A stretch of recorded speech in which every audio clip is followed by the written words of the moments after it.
On poursuit notre série d'été dédiée aux réserves naturelles genevoises. Ce soir, nous vous présentons le site du Moulin de Verre à Cartigny, un site qui a été créé dans les années 50 dans un ancien bras du Rhône.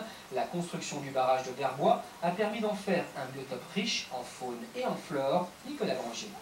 De ce promontoire à la sortie du village de Cartigny, on voit tout le moulin de verre surplombé de falaises. Un sentier raide redescend à la hauteur du Rhône avant de traverser une vaste prairie. Sous la conduite de l'inspecteur de la faune, on rejoint plusieurs étangs où l'on observe une flore variée et toutes sortes de reptiles ou papillons. La réserve naturelle du Moulin de Verre, c'est peut-être la plus grande mosaïque de biotopes de tout le canton, puisqu'on trouve à peu près toutes les facettes du canton concentrées sur à peu près 1 km². C'est peut-être la région la plus riche en reptiles de toute la Suisse, avec 7 espèces de serpents, 2 espèces de lézards, la tortue. Près des étangs, on repère beaucoup de cistudes, des tortues aux petites taches jaunes récemment réintroduites sur la commune de Jussy.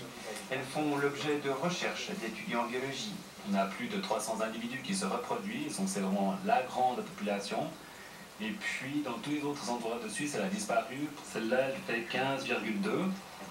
Ensuite, on va prendre également la largeur de la carapace, la longueur du plastron.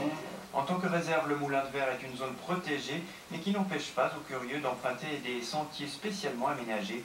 Tout en laissant la nature faire son œuvre, les autorités procèdent à des aménagements ou entretiens réguliers. On demande aux gens de respecter les chemins, mais avec ces chemins, ils peuvent voir tout.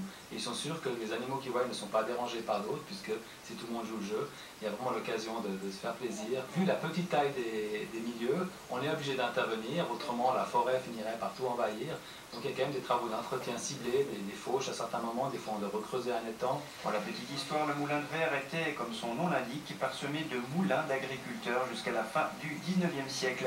Il en reste d'ailleurs quelques ruines.